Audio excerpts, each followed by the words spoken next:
নমস্কার নমস্কার নমস্কার নমস্কার নমস্কার নমস্কার নমস্কার নমস্কার আপনাদের সবাইকে সবাইকে সবাইকে সবাইকে নমস্কার। সবাইকে অজস্র শুভ কামনা জানাচ্ছে আপনাদের সৌমিত্র বসু। সবাইকে স্বাগত জানাচ্ছে আজকের এই শরণাগত অনুষ্ঠানে এবং সবাইকে শুভ সকাল জানাচ্ছে। শুভ সকাল, আজকে তো সত্যি শুভ সকাল। তার কারণ অধর্মের বিনাশের জন্য, ধর্ম সংস্থাপনার জন্য আজকে এই পৃথিবীতে জন্মগ্রহণ করেছিলেন একজন দেবতা, শ্রীকৃষ্ণ। আজকে জন্মাষ্টমী, কাজে কাজে আজকে তো নিশ্চয়ই আমরা সবাই আজকের দিনটাকে শুভ দিন বলবো, আজকের দিনটাকে শুভ সকাল বলবো, আজকের এই সকালটাকে। তো সেই কথাই বলি যে স্মার্ত মতে আজকে শ্রী শ্রী কৃষ্ণ জন্মাষ্টমী ব্রত, আজকে জয়ন্তী যোগ। তাছাড়াও আজ মাদার টেরিজার জন্মদিন। মাদার টেরিজার জন্ম হয়েছিল 1910 খ্রিস্টাব্দে 26শে আগস্ট তারিখে।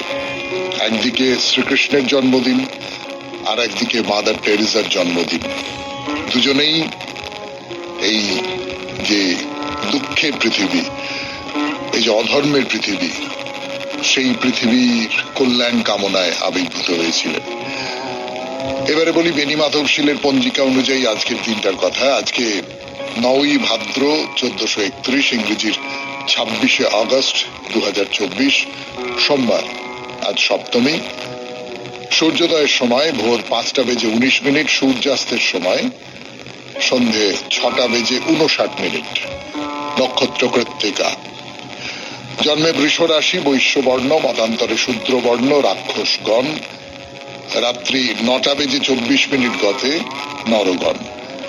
আমাদের হোয়াটসঅ্যাপে চিঠি পাঠাবার নাম্বার 9831922927। চিঠির গোড়ায় অতি অবশ্যই SG এই কথাটি লিখতে হবে। সে তো আপনারা সকলেই জানেন, আমিও প্রতিদিন প্রায় অভ্যেসের মতন করে এই কথাগুলো আপনাদের বলি। এইবারে অনুষ্ঠান সূচি। প্রথমে পুরাণ চিরন্তন। পুরাণ চিরন্তনে যে গল্প বলছিলাম সে গল্পকে একটু থামিয়ে রাখবো। রবিবার থামিয়ে রেখেছিলাম শ্রী চৈতন্যদেবের কথা বলবার জন্য। আজকে সোমবার থামিয়ে রাখবো শ্রীকৃষ্ণের কথা বলবার জন্য। না, শ্রীকৃষ্ণের জীবন কথা বলবো না। শ্রীকৃষ্ণের জীবন কথা এই শরণাগত অনুষ্ঠানে বহুবার বলেছি, আপনারা অন্য সূত্র ধরেও জানেন, কাজেই সেই সমস্ত চেনা কথাগুলো আর বলবো না। আজকে বলবো এই জন্মাষ্টমীর যে ব্রত, সেটা কিভাবে পালন করতে হয়, সেই যে নিয়ম কানুনগুলো, সেইগুলো খানিকটা আপনাদের বলবার চেষ্টা করব। তারপরে চলে যাব স্বামী বিবেকানন্দের রচনা থেকে পাঠ এই পর্বে। রচনার নাম মানুষই নিজের ভাগ্য বিধাতা। স্বামী বিবেকানন্দ তার এই যে প্রবন্ধটি, মানুষই নিজের ভাগ্য বিধাতা। ভগবানের ওপর বা অন্য কোনো শক্তির ওপরে নির্ভর করছেন না স্বামীজি, মানুষের ওপরে নির্ভর করছেন। তিনি একজন ধর্ম প্রচারক। এটা খুব আশ্চর্য লাগে না? তারপরে ঠাকুরের কথামৃত থেকে পাঠ, আপনাদের চিঠিপত্র এবং শেষে বাইরে দূরে আমরা এখন আছি কোয়ালপাড়ায়। কোয়ালপাড়া গ্রামে শ্রী রামকৃষ্ণ যোগাশ্রম দেখবো আমরা। 92.7 বিগ FM শরণাগত অনুষ্ঠানে এখন একটু গান শুনি। গানের পর পুরাণ চিরন্তনে শ্রীকৃষ্ণ জন্মাষ্টমীর কথা, তার নিয়ম কানুন।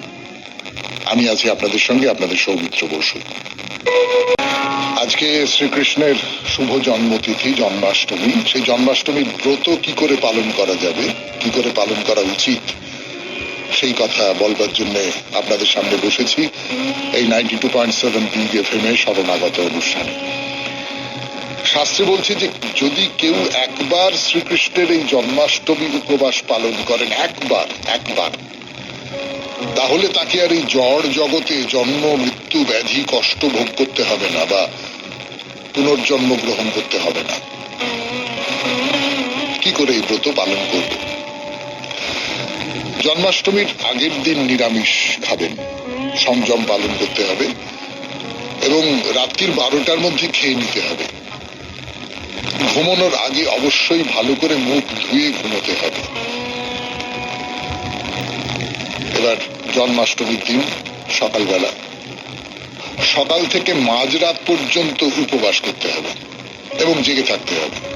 অর্থাৎ দুপুরবেলা ঘুমোলে চলবে না, রাত্রিবেলাও মাঝরাতের আগে ঘুমিয়ে পড়লে চলবে না। এই যতক্ষণ উপবাস করছেন সেই সময় অবিরত হরিনাম জপ করে যাবেন, কৃষ্ণ লীলা শ্রবণ করতে পারেন, ভক্তদের সঙ্গে হরিনাম কীর্তন করতে পারেন এবং অবিরত ভগবানের নাম করে যেতে হবে। ওই ঠাকুর যেটা বলেন না যে যত তুমি ভগবানের নাম করবে তত তোমার মন থেকে অন্য বিষয়ে চিন্তা, কামনা, বাসনা, পাপ চিন্তা এগুলো সমস্ত দূর হয়ে যাবে। তো সেই রকম করতে হবে এবং একাদশীর দিনের মতো অনুকল্প প্রসাদ সেবন করতে হবে। তারপর যাদের উপবাস পালনের সমস্যা আছে, বয়স্ক মানুষ যারা উপোস করে থাকতে পারবেন না, তারা অবশ্যই দুপুর 12টার পরে শ্রীকৃষ্ণের কাছে ক্ষমা চেয়ে একটু দুধ বা ফল খেতে পারবেন। তবে এই ব্রতে একাদশীর মতোই অন্ন সহ পঞ্চরবি শস্য খাবার বিধান নেই। অর্থাৎ আপনি দুধ খেতে পারেন, ফল খেতে পারেন, কিন্তু অন্ন গ্রহণ করতে পারবেন না। উপবাস মানে অন্ন গ্রহণ না করা। যারা অসুস্থ তাদের ক্ষেত্রে অন্তত উপবাস মানে অন্ন গ্রহণ না করা। জন্মাষ্টমীর পরের দিন সকালে স্নান করে নির্দিষ্ট সময়ের মধ্যে পারণ মন্ত্র পাঠ করে শ্রীকৃষ্ণের প্রসাদ নিয়ে পালন করবেন। শুনছেন জন্মাষ্টমীর ব্রত কিভাবে পালন করতে হয় বলছি আপনাদের, আমি আপনাদের সৌমিত্র বসু, 92.7 বিগ FM এ শরণাগত অনুষ্ঠান। জন্মাষ্টমীর ব্রত কিভাবে পালন করতে হয় বললাম পারণ মন্ত্র জপ করতে হবে। জন্মাষ্টমীর পরের দিন সকালবেলা স্নান করে পারণ মন্ত্রটা কি সেটা বলি আপনাদের। সর্বায় সর্বেশ্বরায় সর্বপতয়ে সর্বসম্ভবায় গোবিন্দায় নমো নমঃ। এই হলো পারণ মন্ত্র। আর পারণ শেষ করে যে মন্ত্র সেটা হচ্ছে ভূতায় ভূতেশ্বরায় ভূতপতয়ে ভূত সম্ভবায় গোবিন্দায় নমো নমঃ। এই হলো পারণ মন্ত্র শেষ করে তার পরদিন যে মন্ত্রটি আপনারা পাঠ করবেন। শুনছেন জন্মাষ্টমীর কথা। হিন্দু পঞ্জিকা মতে সৌর ভাদ্র মাসের কৃষ্ণপক্ষের অষ্টমী তিথিতে যখন রোহিণী নক্ষত্রের প্রাধান্য হয় তখনই জন্মাষ্টমী পালিত হয়। মানে প্রত্যেক বছর এই আগস্ট মাসের মাঝামাঝি থেকে সেপ্টেম্বরের মাঝামাঝি কোনো একটা সময় পড়ে। এই সময়টা সাধারণভাবে ব্রত পালন কিভাবে করবেন সে তো বলা হলো। সাধারণভাবে নানান রকমের গান, কীর্তন, গীতিনাট্য, যাত্রা, এর মধ্যে দিয়ে রাসলীলা, কংসবধ এই সমস্ত দেখানো হয় নানান জায়গায়। বিশেষ করে শ্রীকৃষ্ণের যে লীলাক্ষেত্র যেগুলো, যেমন মথুরা, বৃন্দাবন, মণিপুর, এই যে জায়গাগুলো, এইখানে এই সমস্ত অনুষ্ঠান খুব খুব হইচই করে খুব আড়ম্বরের সঙ্গে করা হয়। তো রাসলীলায় শ্রীকৃষ্ণের ছোট বয়সের কর্মকাণ্ড দেখানো হয়। সেই ছোট বয়সের তো নানান রকম কর্মকাণ্ড দিয়ে তার ছোট বয়স ভর্তি, নানান রকমের দুষ্টমি এবং তার ভেতর দিয়ে অলৌকিকতা প্রকাশ পায়। অন্যদিকে আরেকটি আছে উৎসব প্রথা, দহি হান্ডি বলা বাহুল্য, এই বাংলায় খুব বেশি হয় না। তো এই কজন বাচ্চাকে নিয়ে অনেক উঁচু জায়গায় বেঁধে রাখা মাখনের হাঁড়ি ভাঙবার চেষ্টা করে। তামিলনাড়ুতে এটাকে বলে উড়িয়াদি।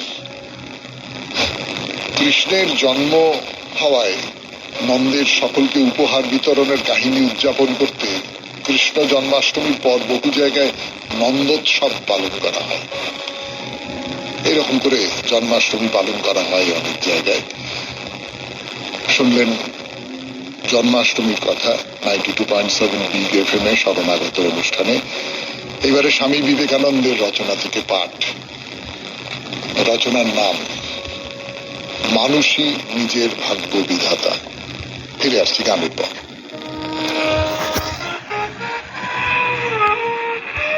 গানের পর 92.7 বিগ এফএম এ শরণাগত অনুষ্ঠানে এখন স্বামী বিবেকানন্দের রচনা থেকে পড়ে শোনাচ্ছি। রচনার নাম মানুষই নিজের ভাগ্য বিধাতা। দক্ষিণ ভারতে অত্যন্ত প্রতাপশালী এক রাজবংশ ছিল। বিভিন্ন কালের প্রসিদ্ধ ব্যক্তিদের জন্ম হইতে গণনা করিয়া কোষ্ঠী সংগ্রহ করিয়া রাখার একটি নিয়ম তাহারা প্রবর্তন করিয়াছিলেন। তাহারা ওইসব কোষ্ঠীতে নির্দিষ্ট ভবিষ্যতের প্রধান প্রধান ঘটনাগুলি লিপিবদ্ধ করিয়া যাইতেন এবং পরে সংঘটিত বাস্তব ঘটনার সঙ্গে তুলনা করিতেন। প্রায় 1000 বৎসর ধরিয়া এইরূপ করার ফলে তাহারা কতকগুলি ঐক্য খুঁজিয়া পাইয়াছিলেন। সেইগুলি হইতে সাধারণ সূত্র নির্ণয় করিয়া এক বিরাট গ্রন্থ প্রণীত হইল। কালক্রমে সেই রাজবংশ লুপ্ত হইলেও জ্যোতিষীদের বংশটি বাঁচিয়া রহিল এবং সেই গ্রন্থটি তাহাদের অধিকারে আসিল। সম্ভবত এইভাবেই ফলিত জ্যোতিষ বিদ্যার উদ্ভব হইয়াছিল।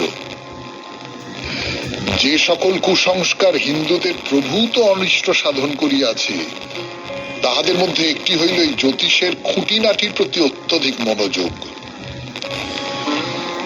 আমার ধারণা ভারতে ফলিত জ্যোতিষ বিদ্যা গ্রিকগণই প্রথম প্রবর্তন করে এবং তাহারা হিন্দুগণের নিকট হইতে জ্যোতির্বিজ্ঞান গ্রহণ করিয়া ইউরোপে লইয়া যায়। ভারতে বিশেষ জ্যামিতিক পরিকল্পনা অনুযায়ী নির্মিত অনেক পুরাতন বেদি দেখিতে পাওয়া যায় এবং নক্ষত্রের বিশেষ বিশেষ অবস্থানকালে কতকগুলি ক্রিয়াকর্ম অনুষ্ঠিত হইত। সেজন্য আমার মনে হয় গ্রিকগণ হিন্দুদের ফলিত জ্যোতিষ বিদ্যা দিয়াছে এবং হিন্দুরা তাহাদের দিয়াছে জ্যোতির্বিজ্ঞান। কয়েকজন জ্যোতিষীকে আমি অদ্ভুত ভবিষ্যৎবাণী করিতে দেখিয়াছি, কিন্তু তাহারা যে কেবল নক্ষত্র বা সেই জাতীয় কোনো ব্যাপার হইতে ওইসব উক্তি করিতেন এইরূপ বিশ্বাসের কারণ আমি পাই নাই। অনেক ক্ষেত্রে তাহার নিছক অপরের মনকে বুঝিবার ক্ষমতা। কখনো কখনো আশ্চর্য ভবিষ্যৎবাণী করা হয়, কিন্তু অনেক ক্ষেত্রে সেসব সম্পূর্ণ বাজে কথা। লন্ডনে আমার কাছে এক যুবক প্রায়ই আসিত এবং জিজ্ঞাসা করিত, আগামী বছর আমার অদৃষ্টে কি আছে? আমি তাহার ওইরূপ প্রশ্নের কারণ জিজ্ঞাসা করিয়াছিলাম। সে বলে, আমার সব টাকা পয়সা নষ্ট হয়ে গেছে, আমি এখন খুবই গরিব। অনেকের কাছে টাকাই একমাত্র ভগবান। দুর্বল লোকগুলি যখন সবকিছু খোয়াইয়া আরো দুর্বল হইয়া পড়ে তখন তাহারা যত অপ্রাকৃত উপায়ে টাকা রোজগার করিবার ধান্দায় থাকে এবং ফলিত জ্যোতিষ বা ওই ধরনের জিনিসের আশ্রয় নেয়। কাপুরুষ ও মূর্খরা এই অদৃষ্টের দোহাই দেয়। সংস্কৃতে প্রবচনে এইরূপ আছে। আরেকবার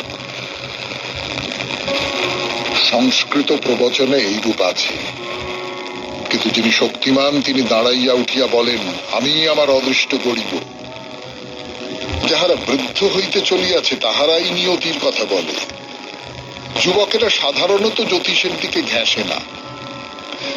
গ্রহ সমূহের প্রভাব হয়তো আমাদের উপর রহিয়াছে, কিন্তু তাহাতে আমাদের বেশি কিছু আসে যায় না। বুদ্ধ বলিয়াছেন, যাহারা নক্ষত্র গণনা এরূপ অন্য বিদ্যা বা মিথ্যা চালাকির দ্বারা জীবিকা অর্জন করে তাহাদের সর্বদা বর্জন করিবে। তাহার উক্তি নির্ভরযোগ্য, কেননা তাহার মতো শ্রেষ্ঠ হিন্দু এ পর্যন্ত কেহ জন্মান নাই। নক্ষত্রগুলি আসুক, তাহাতে ক্ষতি কি? একটি নক্ষত্র দ্বারা যদি আমার জীবন বিপর্যস্ত হয় তবে আমার জীবনের মূল্য এক কানাকড়িও নয়। জ্যোতিষবিদ্যায় বা ওই ধরনের রহস্যপূর্ণ ব্যাপারে বিশ্বাস সাধারণত দুর্বল চিত্তের লক্ষণ। অতএব যখনই আমাদের মনে সেসব জিনিস প্রাধান্য লাভ করিতে থাকে তখনই আমাদের উচিত চিকিৎসকের পরামর্শ লওয়া, উত্তম খাদ্য খাওয়া ও উপযুক্ত বিশ্রাম গ্রহণ করা। শুনলেন স্বামী বিবেকানন্দের রচনা থেকে পাঠ 92.7 বিগ এফএম এ শরণাগত অনুষ্ঠানে। এরপর কথামৃত ফিরে আসছে, একটু গান শুনে নি। গানের পর এবার কথামৃত থেকে পাঠ 92.7 বিগ এফএম এ শরণাগত অনুষ্ঠানে। দীর্ঘদিন ধরে পাঠ করছি কথামৃত থেকে, আরো দীর্ঘদিন করতে পারবো, এখনো অনেক বাকি আছে। এবং আপনাদের যে খুব ভালো লাগছে তাও তো বুঝতে পারি। আপনারা লিখে জানান, আপনারা নানান ভাবে প্রতিক্রিয়া জানতে পারা যায়। তো ঠাকুরের সঙ্গে গোস্বামীর কথা হচ্ছে। গোস্বামী, তিনি বৈষ্ণব ধর্ম মতে সাধনা করেন এবং ঠাকুর তার সঙ্গে কথাবার্তা বলছেন। ঠাকুরের তো ওইটা খুব ছিল যে মানে ধর্মের সঙ্গে কোনো না কোনো ভাবে যুক্ত আছেন, ঈশ্বর আরাধনার সঙ্গে কোনো না কোনো ভাবে যুক্ত আছেন। তিনি হচ্ছেন একেবারে আপনার আত্মীয়, বন্ধুর বন্ধু। তার সঙ্গে কথা বলতে ঠাকুরের বড় আনন্দ, নানান রকম। সেটা যে খুব একটা গভীর জটিল তত্ত্ব কথা এমনটা কিন্তু নয়, খুব সহজ সাধারণ কথা, নিজেদের মধ্যে কথা চালাচালি এবং অপরকে সম্মান করা, ভীষণ সম্মান করা। এই যেমন ধরুন ঠাকুর বলছেন যে আপনারা বেশ কত জপ করেন, কত হরিনাম করেন, হ্যাঁ, যেন ঠাকুর জপ করেন না, যেন ঠাকুর মায়ের নাম করেন না, ঈশ্বরের নাম করেন না। এইরকম একটা বাচ্চা ছেলের মতো হিংসুটে ভাব যে আপনারা কত জপ করেন, কত এই যে একটা ভাব যেখানে অন্যকে সম্মান দেওয়া, অন্যকে গৌরব দেওয়া, আপনারা খুব ভালো। তো গোস্বামীও খুব বিনীত ভাবে বলছেন, না না, আমরা আর কি করছি, আমি অতি অধম। বৈষ্ণবদের যেরকম বিনয় হয়, বৈষ্ণবীয় বিনয়। বৈষ্ণবীয় বিনয়ের কারণটা হচ্ছে যে সত্যি সত্যি আমরা কি, মানে আপনি যদি ভেবে দেখেন যে এই যে আপনি, এই যে আমি আপনাদের সৌমিত্র বসু, আপনি অমুক চন্দ্র, অমুক বা অমুক দেবী, আমরা এই বিরাট যে বিশ্ব ব্রহ্মাণ্ড, এই যে মানে রাত্রিবেলা আকাশের দিকে তাকালে কলকাতার আকাশে দেখা যায় না, সব ধোঁয়ায় ধুলোয় ঢাকা, কিন্তু গ্রামের দিকের আকাশে দেখা যায় যে কোটি কোটি কোটি কোটি কোটি কোটি কোটি কোটি নক্ষত্র গোটা আকাশ জুড়ে, এবং সেই সমস্তটা তো আমরা দেখতে পাচ্ছি না, তার বাইরেও আরো কত কি আছে। তার তুলনায় আমরা কি, মানে ধুলোর চেয়েও ধুলো, তো তা আমরা বিনয় করবো না? অহংকার করবার কোনো জায়গা আছে নাকি মানুষের? এরকম করে ভাবি না বলে আমাদের ভেতরে অহংকার তৈরি হয়। তো বৈষ্ণবীয় যে বিনয়, সেই বিনয় বলছে না না না, আমরা কি করছি, আমি অতি অধম। তো ঠাকুর শ্রী রামকৃষ্ণ পরমহংসদেব হাসতে হাসতে বলছেন, দীনতা, হ্যাঁ হ্যাঁ হ্যাঁ, না না, ও তো আছে, এটা একটা আছে, দীনতা, যে আমি কিছু না, আমি কিচ্ছু না, আমি অতি অধম, অধমের চেয়েও অধম, এইরকম একটা আছে নিশ্চয়ই। কিন্তু তার বাইরে আর একটা আছে, সেটা হচ্ছে আমি হরিনাম করছি, আমার আবার পাপ কিসের? এইটাকে বলে আত্মবিশ্বাস। আরে আমি হরিনাম করি, কোনো পাপ আমাকে স্পর্শ করতে পারবে না। আপনি যদি বলেন এটা অহং, তাহলে সেই অহংটা আসলে আমি হরিনামকে অর্পণ করলাম। তিনি আমার ভেতরে যদি অধিষ্ঠান করেন, তাহলে তিনি সমস্ত পাপকে দূর করে দেবেন। সেই রকম একটা জায়গা থেকে বলতে পারে আমি হরিনাম করি, আমার কোনো পাপ হবে না। তো বলে ঠাকুর একটা কথা বলছেন, সেটা খুব খুব ভালো কথা, খুব জরুরি কথা বলে আমার নিজের মনে হয়। বলছেন যে রাত দিন আমি পাপী, আমি পাপী, আমি অধম, আমি অধম করে, সে তাই হয়ে যায়। হ্যাঁ, ভেবে দেখবেন এটা, যে আপনি যদি মনে মনে এইটা বিশ্বাস করতে থাকেন যে না, আমি না, আমি কিছু না, আমি কি পারি, আমি কিছু পারি না, আমার কোনো যোগ্যতাই নেই, আমি ঈশ্বরীয় জায়গা থেকে সরিয়ে এসে বলছি আমার কোনো যোগ্যতা নেই, এইরকম করে যদি আপনি ভাবতে থাকেন, তাহলে আপনার যে আত্মবিশ্বাস থেকে মানুষ একটা কাজ করে, সেটা নষ্ট হয়ে যাবে। শুনছেন কথামৃত থেকে পাঠ, 92.7 বিগ FM এ শরণাগত অনুষ্ঠানে। আমি আছি আপনাদের সৌমিত্র বসু, ফিরে আসছি আরো পাঠ করবার জন্য গানের পর। ঠাকুর কি বলছেন? বলছেন যে আমি পাপী, আমি পাপী, আমি অধম, আমি অধম, এই সমস্ত করতে নেই, বরং ওই আত্মবিশ্বাসটা থাকা ভালো যে আমি তো হরির নাম করি, আমাকে পাপ ছুঁতে পারবে না, আমি মনের আনন্দে হরির নাম করি। ভাই, পাপ টাপ যা কিছু আসে ওই হরি তাকে সরিয়ে দেবেন। তো ঠাকুরও তাই বলছেন। আরে কি অবিশ্বাস, তার নাম এত করে করেছে, আবার বলে পাপ পাপ পাপ পাপ, তাহলে এটার মধ্যে একটা অবিশ্বাস আছে, তো হরির প্রতি অবিশ্বাস, তাই না? আমি তার নাম করছি, তা সত্ত্বেও পাপ আসবে। এই যে কথাটা, এই কথাটা তো গোস্বামী একেবারে অবাক হয়ে শুনছেন। তো ঠাকুর নিজের কথা বলছেন যে আমিও তো বৃন্দাবনে ভেক নিয়েছিলাম, 15 দিন রেখেছিলাম, সব ভাবি কিছুদিন করতাম তবে শান্তি হতো। এই যে ঠাকুরের কথাটা আছে না, যে আমি রসে বসে থাকবো, আমি সবটাই ছুঁয়ে ছুঁয়ে দেখবো, সবটাই পরখ করে দেখবো, বিলাস ব্যাসনও আমি পরখ করে দেখবো, কিন্তু আমি শাল দোশালাও পরখ করে দেখবো, আমি ভালো রং করা সন্দেশও পরখ করে দেখবো, আমি সবটাই পরখ করে দেখবো, কিন্তু ওই পরখটি করে দেখবো, তারপরে তাকে সরিয়ে দেব, আর তার দিকে ফিরে তাকাবো না। এইটা হচ্ছে যথার্থ অর্থে একজন সাধকের ধরন। আমরা কি করি, আমরা পরখ করতে গিয়ে তার মায়ায় জড়িয়ে যাই, তারপর আর সেই পাশ থেকে বেরোতে পারি না। সেইটা না, সেইটা না। তো ঠাকুর বলছেন যে আমি শাক্তদেরও মানি, বৈষ্ণবদেরও মানি, বেদান্তবাদীদেরও মানি। এখানে তাই সব মতের লোক আসে, আর সকলেই মনে করে ইনি আমাদেরই মতের লোক। এই আজকালকার ব্রহ্মজ্ঞানীদেরও মানি বলে বলছেন যে একজনের একটি রঙের গামলা ছিল। গামলার আশ্চর্য গুণ যে রঙে কাপড় ছোপাতে চাইবে তার রং সেই রঙে ছুপে যেত। একজন চালাক লোক বলেছিল, তুমি যে রঙে রঙেছ আমায় সেই রংটি দিতে হবে।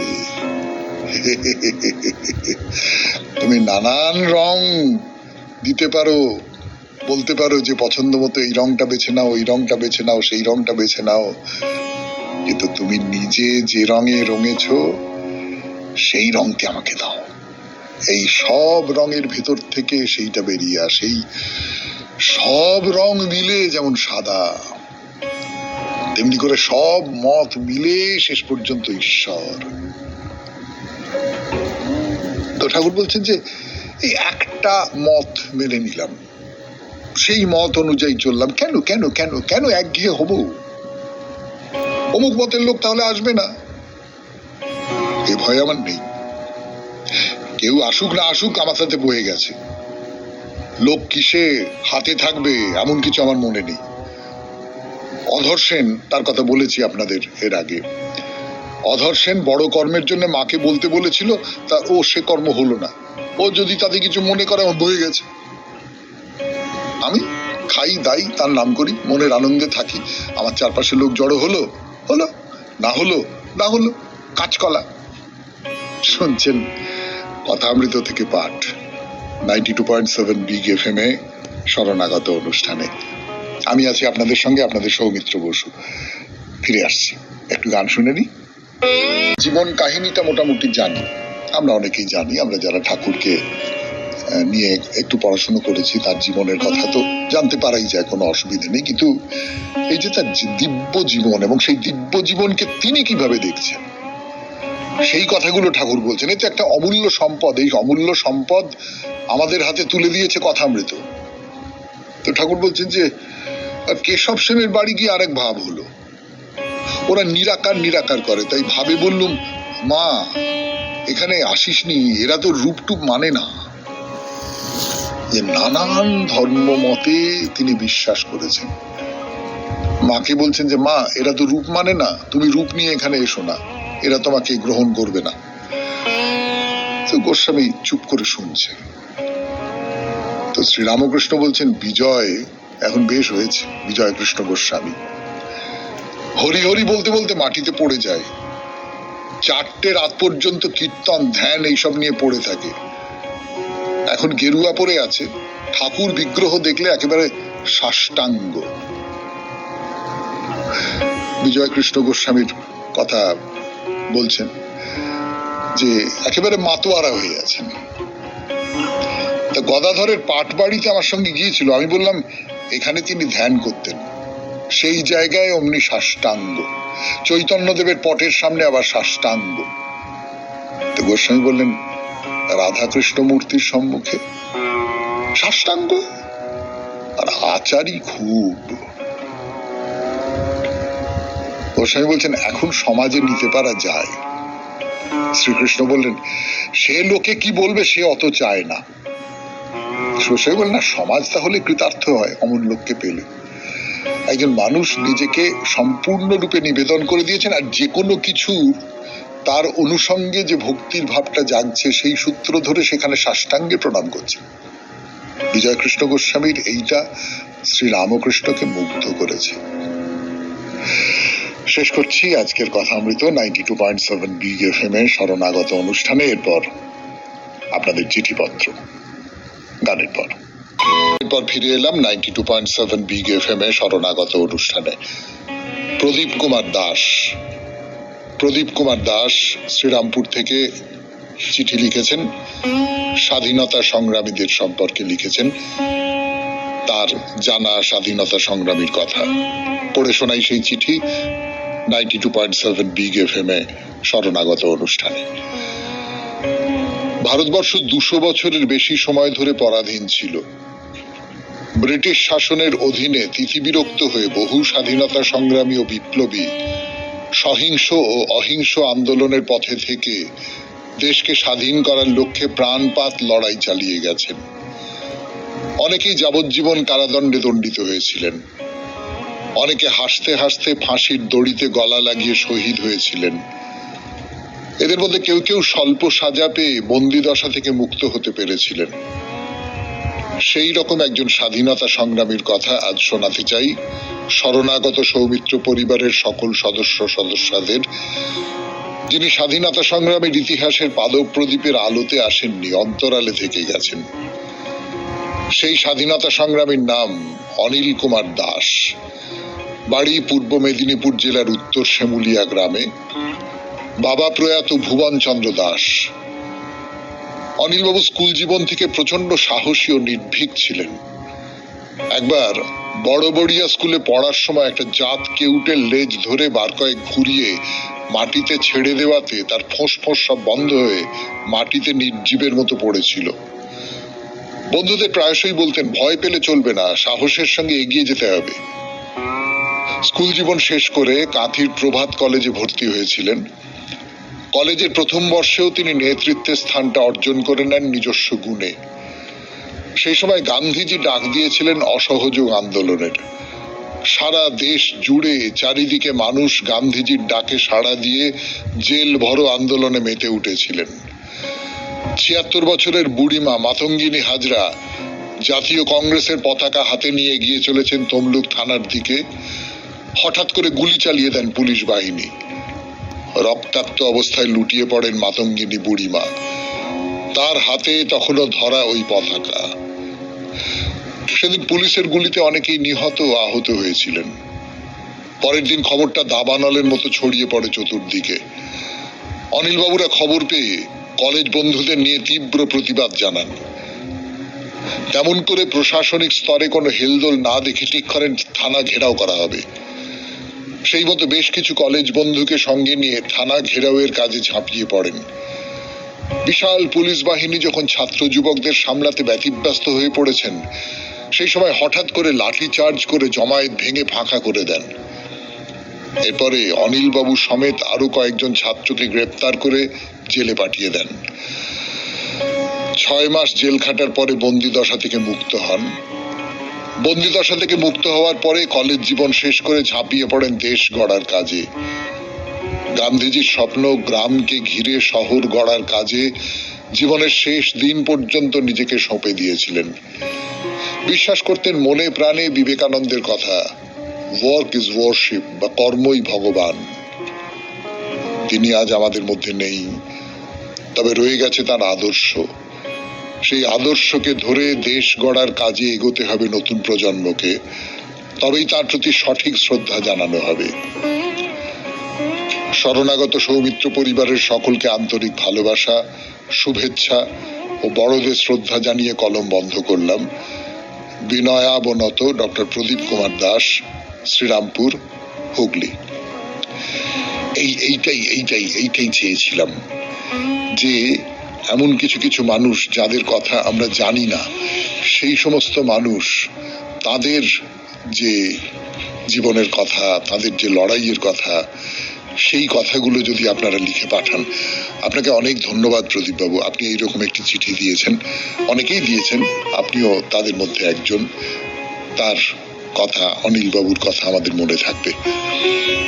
এবারে বাইরে দূরে 92.7 বিগ এফএম এ শরণাগত অনুষ্ঠানে আমি আছি আপনাদের সঙ্গে, আপনাদের সৌমিত্র বসু। ফিরে আসছি গানের পর। গান শেষ করে শুরু করছি কথা। কোয়ালপাড়ার কথা। কোয়ালপাড়ায় শ্রী রামকৃষ্ণ যোগাশ্রম, শুনছেন 92.7 বিগ FM এ শরণাগত অনুষ্ঠান, এখন বাইরে দূরে। এই যে শ্রী রামকৃষ্ণ যোগাশ্রম, এটা এমনিতে যোগাশ্রম নামেই বেশি পরিচিত। মা নিজে এই মন্দিরে ঠাকুরের আর তার নিজের ছবি দিয়ে গিয়েছিলেন, সে তো দেখলাম আমরা। বলছিলাম এখানে নিয়মিত পুজো হয়, আরতি হয়, প্রসাদ পাবার ব্যবস্থা আছে, এমনকি আপনি যদি চান এখানে থেকেও যেতে পারেন, তার ব্যবস্থাও আছে। প্রসাদের কথাটা আগে বলি। এই ধরুন সকাল 9টার মধ্যে প্রসাদের কুপনটা নিজের হাতে নিয়ে নিতে হবে। দেরি করলে কিন্তু সেদিনের মতো প্রসাদ পাওয়ার আশা ঘুচে যাবে।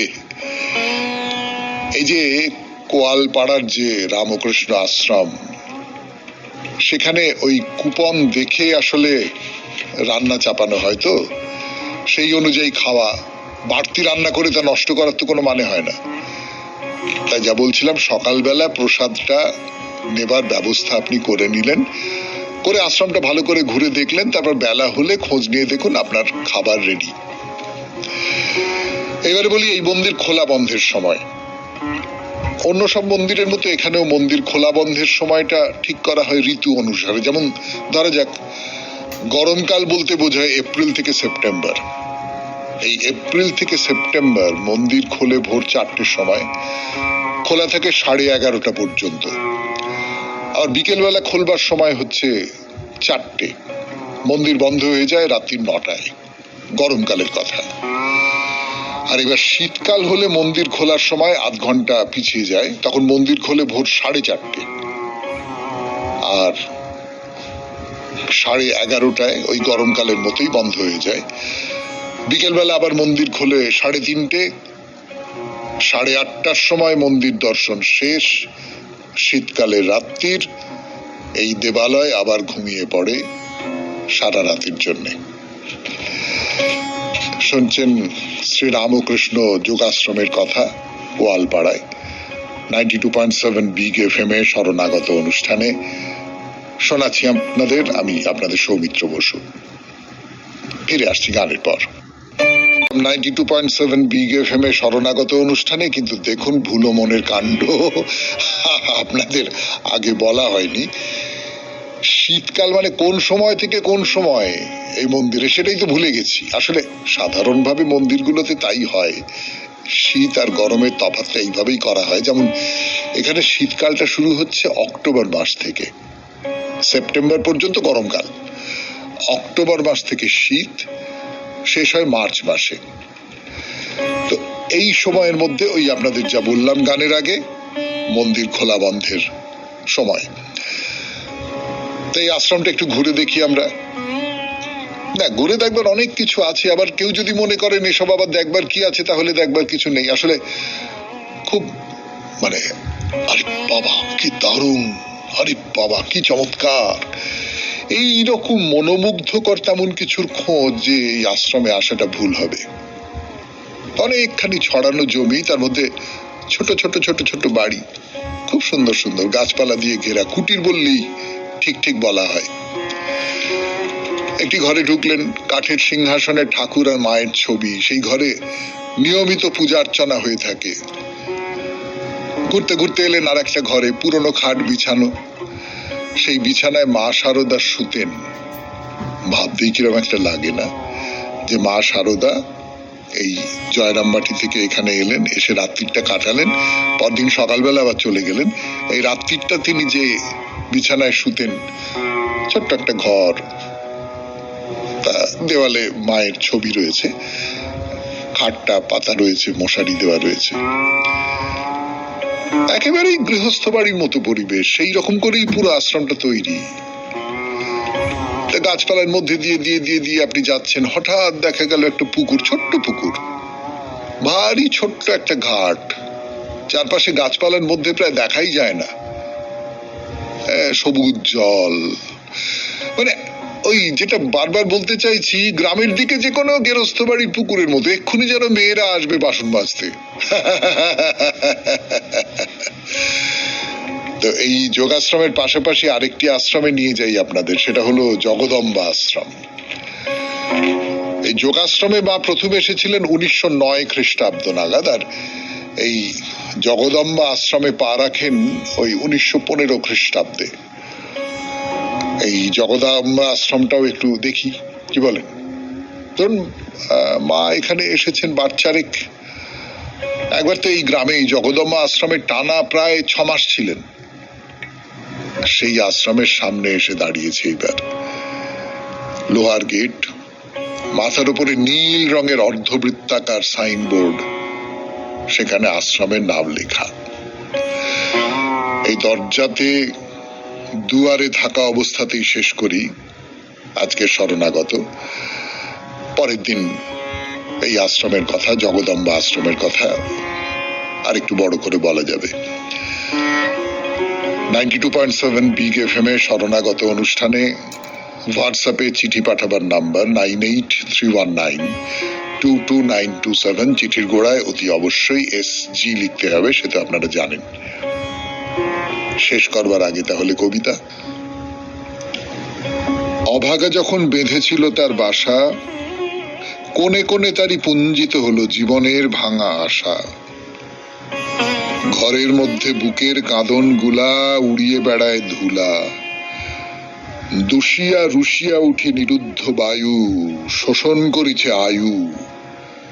যেখানে সেখানে মলিনের লাগে ছোঁয়া, দীপ নিভে যায়, তীব্র গন্ধ ধোঁয়া রোধ করে নিঃশ্বাস, কঠোর ভাগ্য হানে নিষ্ঠুর ভাস।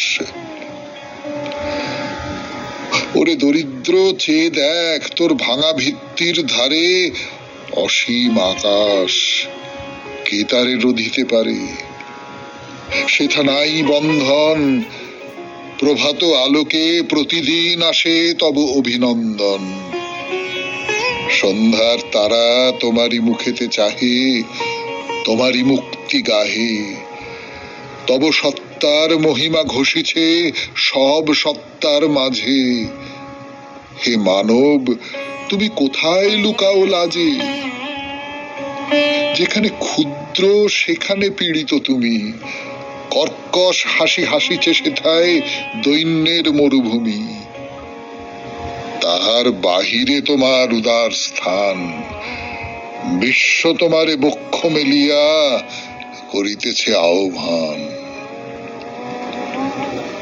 খুব ভালো থাকবেন, আনন্দে থাকবেন।